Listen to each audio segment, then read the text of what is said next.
왜 인간들은 뭔가 뭐 보편가치 어쩌고저쩌고 이런 거 따질 때 왜 하필 세 개를 네 개면 안 되나? 다섯 개면 안 되나? 이런 문제가 있는데 우리는 습관적으로 동서봉이 대표적인 가치 같은 걸 들 때 보통 세 가지를 듭니다. 저는 어렸을 때 이거 진짜 궁금했습니다. 왜 미스코리아 진선미 세 명만 뽑냐? 네 명 뽑으면 안 되냐? 왜 올림픽 하면 금운동 왜 세 개만 주냐? 네 개 주면 안 되냐? 이거 정말 궁금했는데 나이 30 넘고 나서 이랬구나 하는 걸 조금 알게 됐습니다. 이제 결론을 미리 말씀을 드리자면 여러 가지 이유가 깔려 있는데 그 중에 가장 큰 이유 중에 하나가 우리의 언어 구조 때문입니다. 우리가 사용하고 있는 인류의 지금 현재 현존하고 있는 언어가 200개 정도 되고 실제로 사용되고 있는 언어는 60개 정도 되는데 현대어라고 말할 수 있는 것들이 공유하고 있는 저기 원시어들은 다릅니다. 원시어들은 다른데 현대어들이 공유하고 있는 공통점, 가장 큰 공통점 중에 크게 두 가지가 있습니다. 하나는 1, 2, 3인칭까지 쓴다. 4인칭은 없다. 모든 현대어 다 3인칭만 쓴다. 나, 너, 그거. 이 말은 우리가 언어를 이렇게 쓴다는 것은 세상을 보는 눈이 그렇게 코드화가 돼 있다는 얘기예요. 세상을 보는 눈이. 그 다음에 모든 문장 구조는 다 주술 구조를 가진다. 주어수로 구조를 가진다. 주술 구조를 가진다는 것은 다른 말로 하면 우리는 세계를 인과율적으로 사고한다는 겁니다. 원인-결과 관계로. 근데 이것도 굉장히 중요합니다. 왜냐하면 제가 지금 1, 2, 3인칭을 쓴다. 그 주술 관계를 쓴다라고 현대어들의 공통점을 말씀을 드렸는데 바로 이런 언어 습관에 의해서 우리의 사고 습관이 정해지지 않겠습니까? 언어 습관에 의해서 사고 습관이 정해지고 사고 습관에 의해 가지고 관점이나 안목이 정해지기 때문에 우리가 이 언어 습관이 결정하는 사고 습관과 관점으로부터 떠나기가 굉장히 어렵습니다. 그런데 과연 이 우주자연에는 3인칭까지로는 표현할 수 없는 어떤 힘들이 있을까 없을까를 생각해보면 있긴 있습니다. 그리고 인과율로 표현할 수 없는 현상들이 있을까 없을까를 생각해보면 있다는 얘기예요.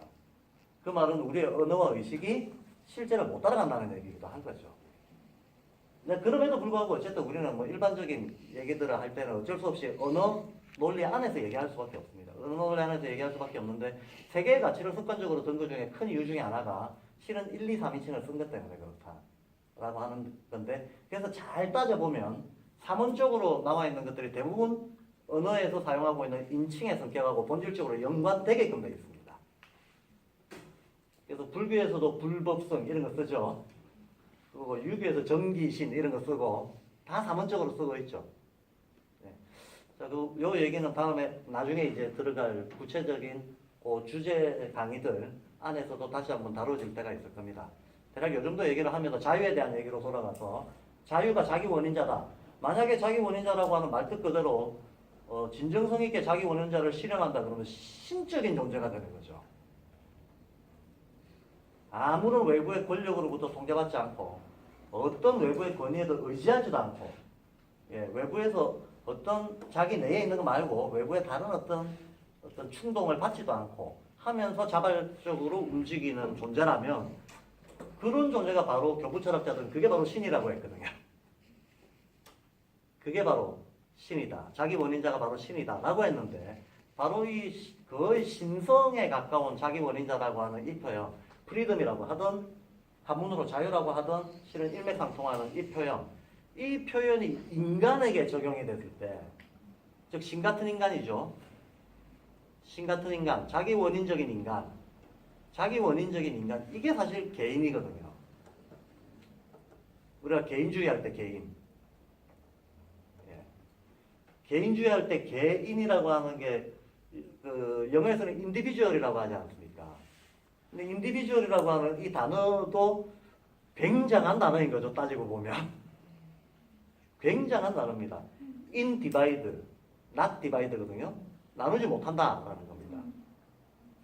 나누지 못한다라는 얘기는 자기 스스로 하나의 전체다라는 뜻이거든요. 쪼개지 못하고 그 다음에 뒤에 있는 듀얼, 인디비듀얼인데 듀얼은 쌍 아닙니까? 쌍둥이 할 때 쌍. 그게 앞에 있는 in의 적용을 받아서 not divide, not dual이거든요. 쪼갤 수도 없고, 예, 똑같은 것도 없고, 요게 individual입니다. 그러니까 고유하면서 자체로 완성된 요게 individual인 거죠.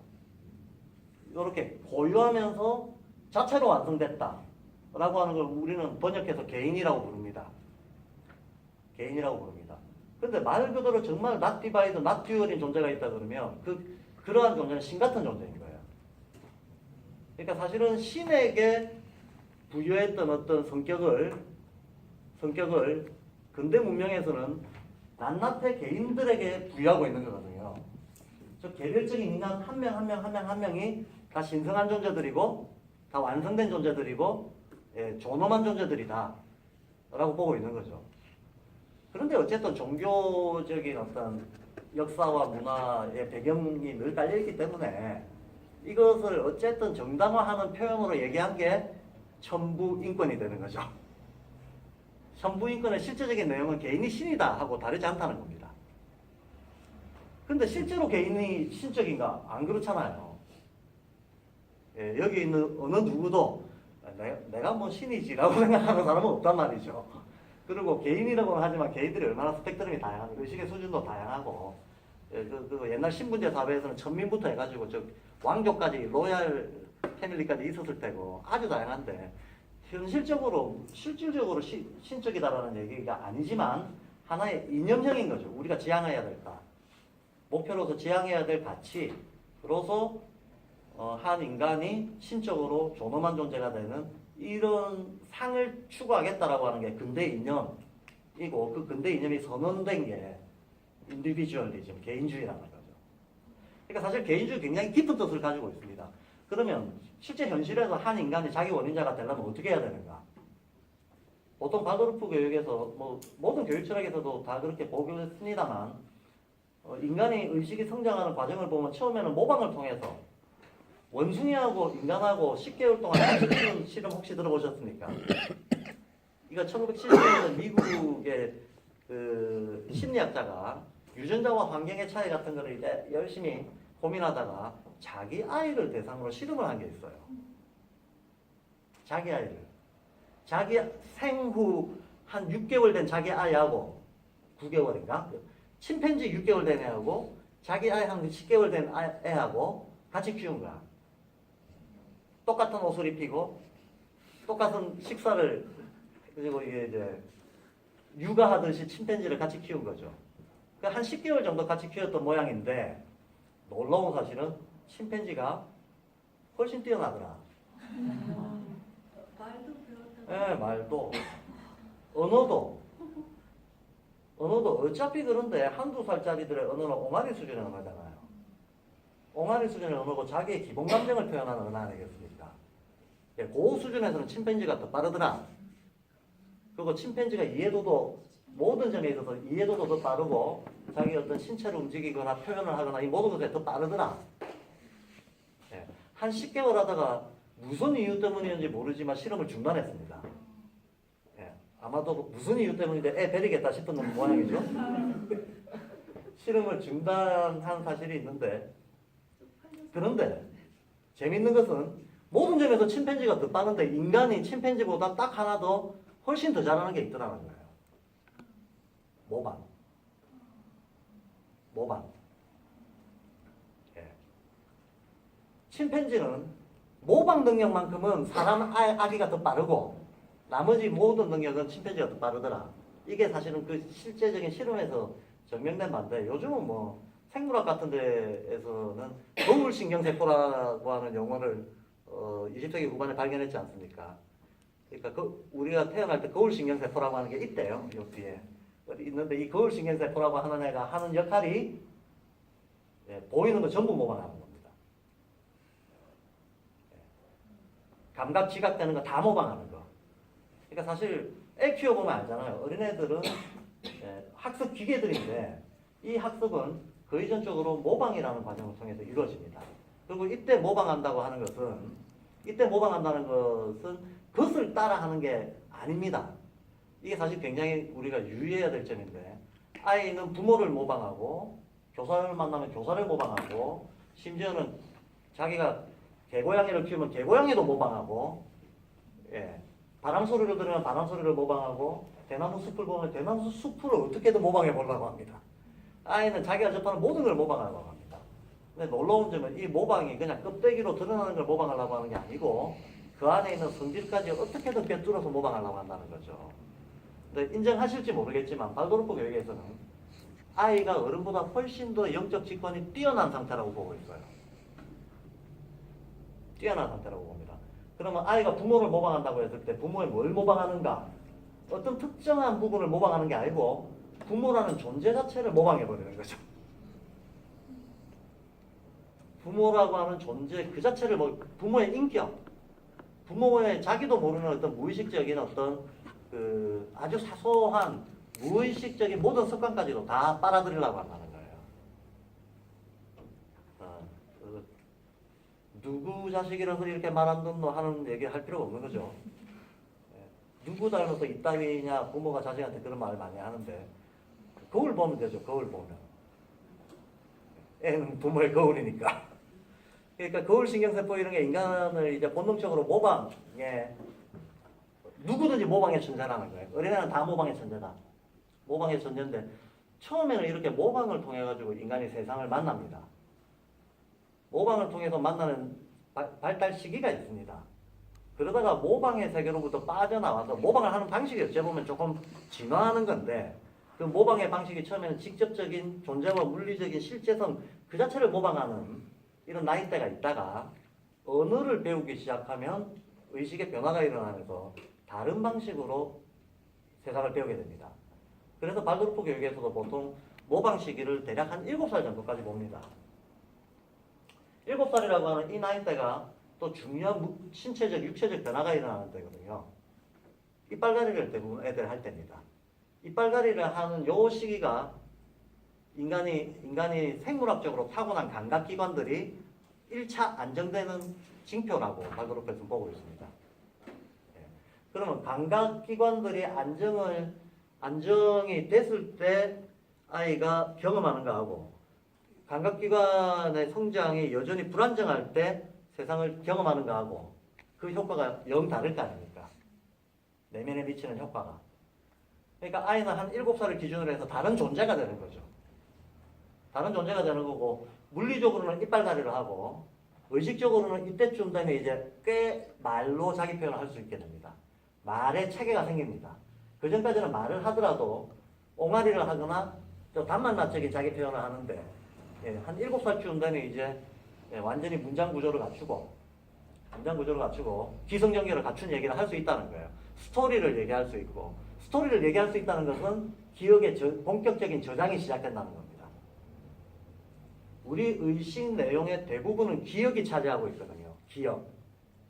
그런데 이 기억이라고 하는 것은 언어를 배우지 못하면 기억력이 늘질 않습니다. 언어를 습득하고 나서부터야 기억, 경험의 저장이라고 하는 것들이 폭발적으로 증가하기 시작합니다. 그러니까 한 7살 요 나이 때가 이제 심신이 다 큰 변화를 겪는 때죠. 이렇게 변화를 겪고 나면 다른 방식으로 세상을 배우게 되는데 그 다른 방식이라고 하는 것은 나중에 한참 성인이 되기 전까지는 거의 전적으로 권위를 찾아 헤매게 됩니다. 예. 어떤 내가 의지할 만한 권위, 그 의지할 만한 권위라고 하는 게 여러 가지 상으로 나타나겠죠.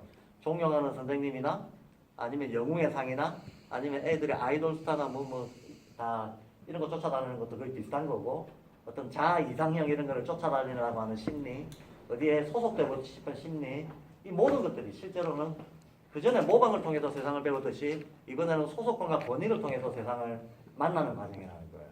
제가 왜 이 거창한 말씀을 드리는가 하면 자유 얘기. 자기 원인자가 된다는 것은 도대체 뭐겠는가? 이 모방과 권위라고 하는 것을 완전히 탈피할 수 있을 때 자기 원인자. 그렇다고 해서 자기 원인자가 완성되는 게 아니라 적어도 이것으로부터 벗어났을 때 비로소 자기 원인자로서의 성장이 첫 발을 딛게 된다는 거예요. 첫 발을 딛게 된다. 근데 과연 그게 쉬운가? 인간이 모든 소속감과 권위로부터 자유로워지는 것이 쉽겠는가? 하는 말입니다. 우리가 인간 정체성이라고 얘기를 할 때, 가장 기본적인 정체성은 자의식 아니겠습니까? 흔히 에고라고 부르는 폐쇄적이고 개체적인 자의식을 누구나 다 가지고 있습니다. 누구나 다 가지고 있고, 요거 이상의 것들로 확장돼서 가족주의적인 그 에고가 확장돼서 이 가족까지를 나의 정체성 범위 안에 넣고 있는 사람도 있고, 지역사회에 이 편향된 정체성을 가지고 있는 사람도 있고, 지역사회 편향된 정체성을 가진 사람은 사람 만날 때마다 네 출신 지역이 어디냐고 묻죠. 고향이 어딥니까? 나는 경상도인데 니네 어디다? 그러면 벌써 구별의식을 가지기 시작하는 이런 거, 지역주의 혹은 가족주의 혹은 더 나아가서 민족주의, 요것도 따지고 보면 다 소속과 권위의식이거든요. 소속과 권위의식입니다. 한 번 해병은 영원한 해병, 이거 소속에 의지하는 논리죠. 내가 서울대 출신인데 이것도 소속에 의지하는 논리죠. 그렇게 따지고 보면 어떤 지역주의, 학벌주의, 인종주의, 성차별, 이 주의로부터 차별이 나오지 않겠습니까?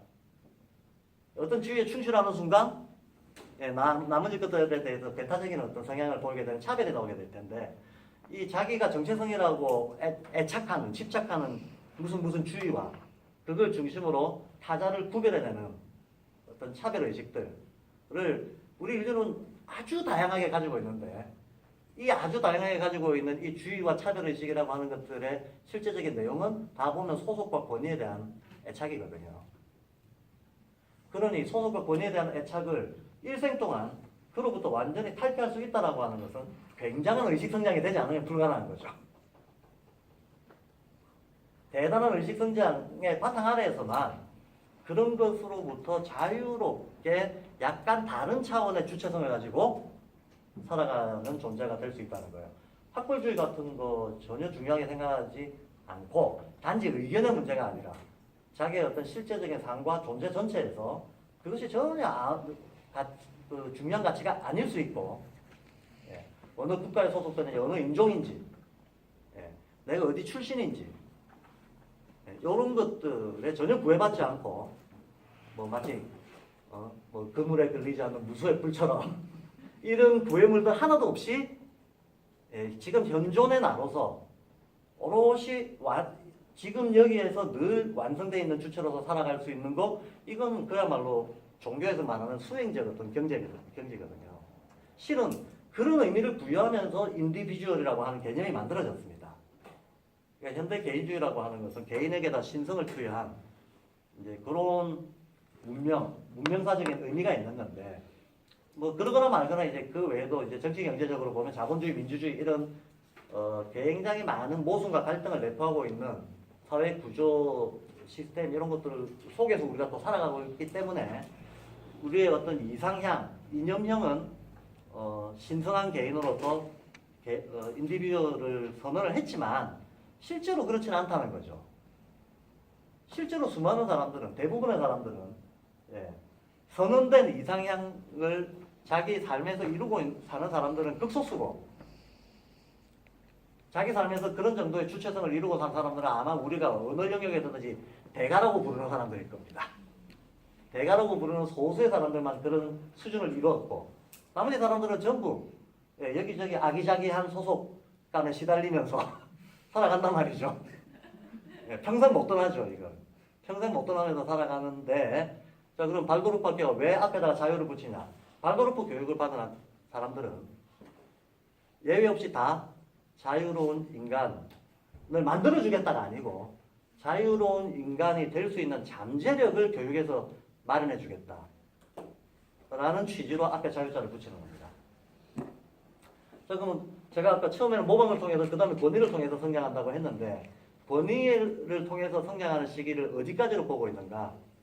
권위 의존적인 시기를 정상적인 경우라면 미성년에서 성년으로 넘어가는 그 시기, 미성년에서 성년으로 넘어가면 보통 18, 19 요 나이 때죠. 18, 19이면 1차적으로 권위에 대해서, 권위를 멀리하고 자기 스스로 자발적인 어떤 내적 동기를 스스로 불러일으킬 수 있는 기본은 갖추어진다고 보고, 근대 문명에서는 그 나이 때에 사회적인 권리 의무의 주체로서 성인으로 인정을 하게 되는 거죠.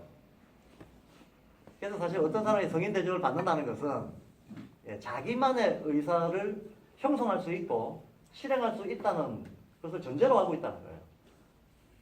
그리고 그런 능력을 그러면 키워주는 과정이 교육과정 아니겠습니까? 그러니까 우리는 정상의 국민 보통 교육을 받는다면 한 18, 19쯤 되면 어디에도 기대지 않는 아주 주체적이고 독립적이고 어느 정도 자유로운 지향을 가진 인간이 되기를 근대사회는 희망하고 그걸 이상으로 삼고 있다는 건데 우리 사회가 그런가요? 우리 사회가 고등학교쯤 나오면 독립주체적인 인간형으로 다들 두 발로 설 수 있는 이런 정도의 의지와 이런 걸 가지고 있는 인간형이 돼 있냐? 전혀 안 돼 있는 거죠. 전혀 안 돼 있습니다. 그러니까 우리 교육이 실은 근대의 어떤 이상적 교육에 실패하고 있다는 겁니다.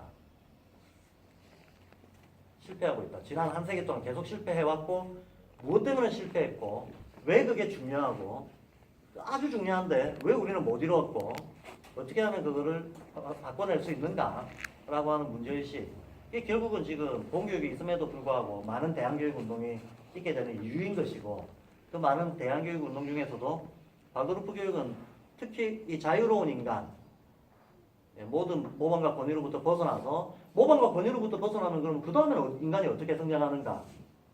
그 다음에는 자기 개발하는 거죠. 자기 스스로 자기를 발전시켜 나가는 이 과정.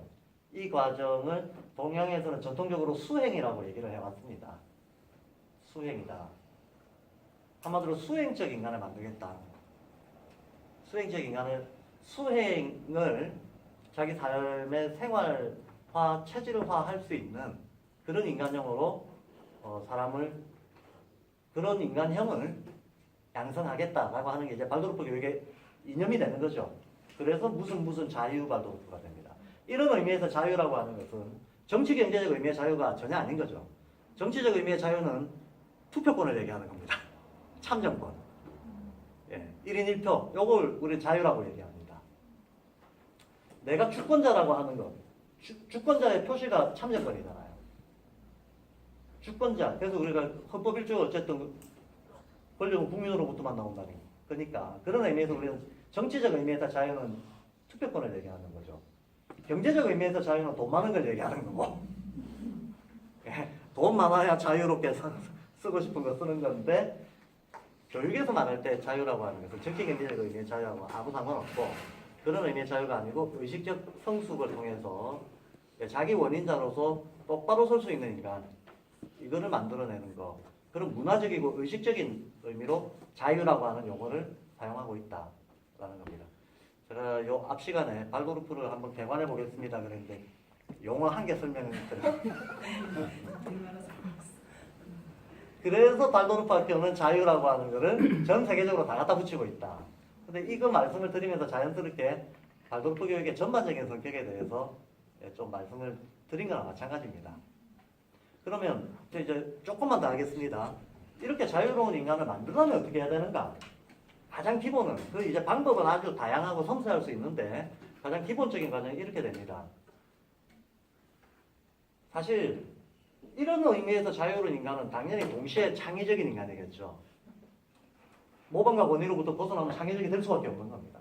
아주 독립적이고 창의적인 인간형이 되게 될 텐데 인간이 창의적이 될 수 있는 내적인 의지와 실력, 자신감과 능력이 생기려면 전제 조건이 동양식 표현으로 얘기하자면 옹고지신, 서양식 표현으로 얘기하자면 거인의 어깨를 넘어 이게 돼야 됩니다. 그러니까 인류가 쌓아 올렸던 그동안의 성과를 자기 한 몸에 집약을 시켜야 되는 거죠. 인류가 수천 년 동안 문명을 발달시켜 오면서 어쨌든 집단적으로 진화해왔습니다. 근데 발도르프에서는 세계관적인 차원에서도 뭐 생물학에도 이 유사한 그 명제가 있지 않습니까? 개체 발생은 개통 발생을 반복한다. 그게 맞니 틀렸냐고 문제가 많습니다만 경향적으로는 저는 옳다고 봅니다. 인간만 그런 게 아니고 우주자연의 모든 것들이 프랙탈 구조를 가지고 순환을 하고 있기 때문에 기본적으로 미시적인 것들은 거시적인 것들의 원리적인 구조를 반복할 수밖에 없게끔 돼 있다. 원자의 운동은 천문의 운동을 반복하고 있다는 겁니다. 예, 그래서 옛날부터 동양에서는 인간을 소우주라고 분명히 불렀거든요. 그래서 재밌게도 실제로 우리의 오장육부라든 우리의 경혈 구조들은 실제로 우리가 살고 있는 태양계의 구조들을 흉내내고 있어요. 심장의 위치, 다른 어떤 장기들과의 관계, 그 다음에 경혈이라고 부르는 것들의 구성, 이런 것들이 실제 우리 태양계를 흉내내고 있습니다. 그래서 사람을 소우주라고 불렀던 거죠.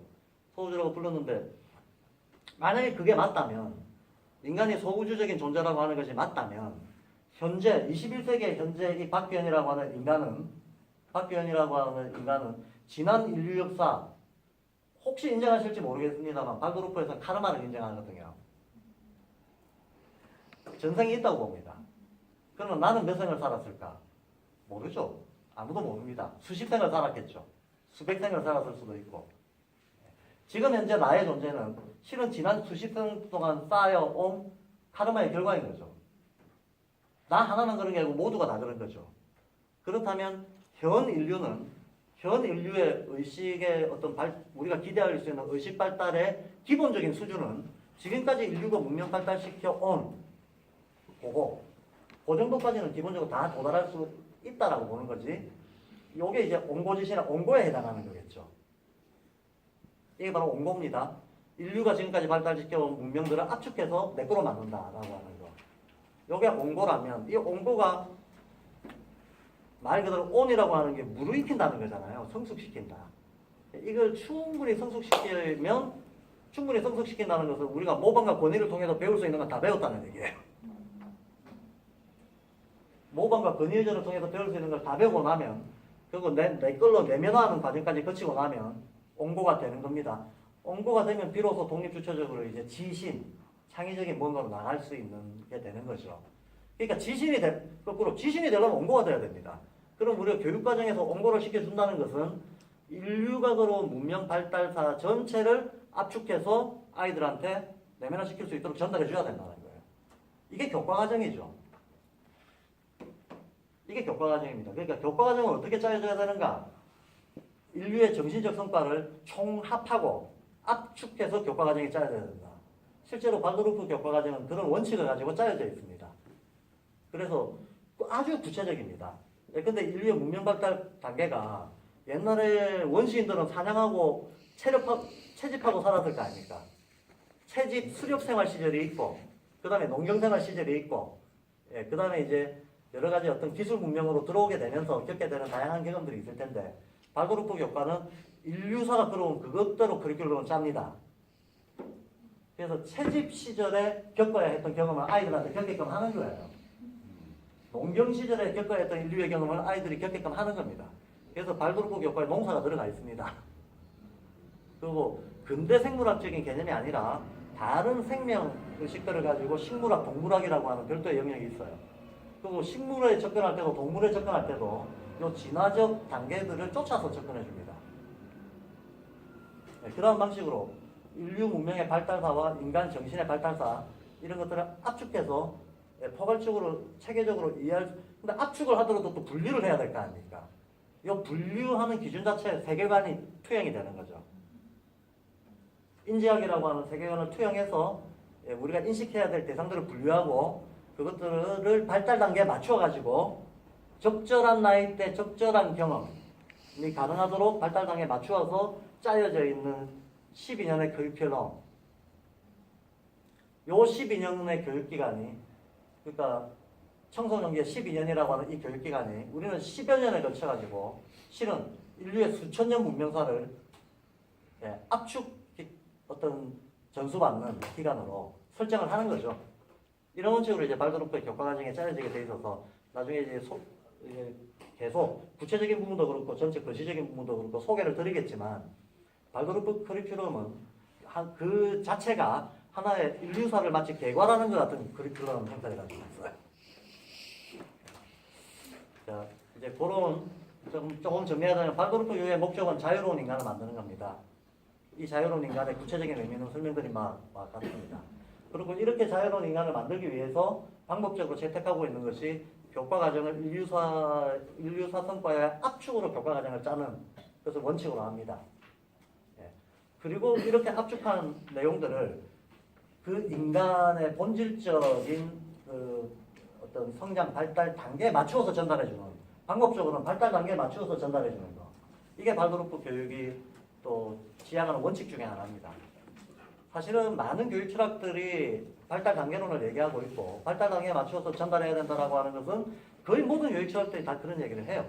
그런데 발도르프에서는 인간을, 서구의 철학은 아시다시피 적어도 근현대 철학은 인간 중심주의이기 때문에 자연과 인간을 아주 대립적으로 파악을 하고 있습니다. 동양은 그렇지 않죠.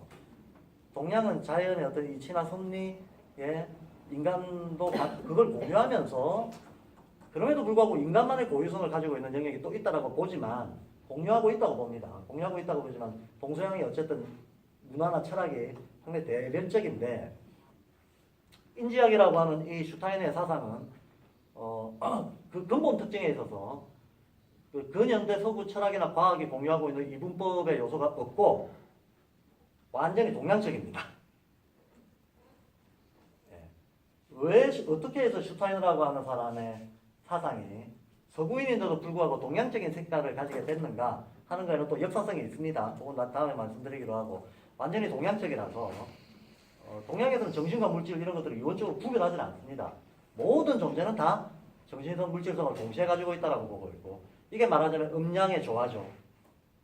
물질성을 정신성을 양이라고 이렇게 비유적으로 얘기할 수 있을 텐데, 그런 것들이 물론 비율은 다르죠. 배율은 다르지만 늘 이런 것들이 합해서 어떤 상태를 이루고 있다. 그래서 사실은 요게 모순적인 것들이 조화를 이루고 있는 요 상태를 개념으로는 태극이라고 부르는데, 동양에서는 만물은 다 태극의 변화 과정이다라고 보는 거죠. 슈타이너도 이와 같은 생각을 가지고 있었다는 거예요. 이와 같은 생각을 가지고 있어서 발달 단계론이 다 있습니다만 서구의 다른 교육 철학들이 가지고 있는 발달 단계론은 세계관적인 배경이 인지학 자체하고 좀 다릅니다. 그래서 발달 단계를 설정하는 구체적 내용들이 달라져 버립니다. 그 구체적 내용들, 몇 살에 어떤 변화가 일어나는가. 근데 이것도 표준적으로, 정형적으로 모든 애들이 다 그런가? 안 그렇거든요. 그렇지 않거든요. 발달이 지체되는 애도 있고, 예, 그 다음에 여러 가지 요소가, 발도르프에서는 감각을 얘기할 때, 과학에서는 오감각을 얘기하고, 불교에서는 육감각을 얘기하는데, 발도르프 인지학에서는 12감각을 얘기합니다. 감각을 좀 더 세분화해서 봅니다. 그러면 이 12감각의 어떤 성장과 상호작용의 반응이라고 하는 것이 개인마다 다 달라요. 개인마다 다 달라서 한편으로는 모든 아이들이 공통적으로 비슷한 발달 과정을 거쳐가는 나이대도 분명히 있고, 그 안에서도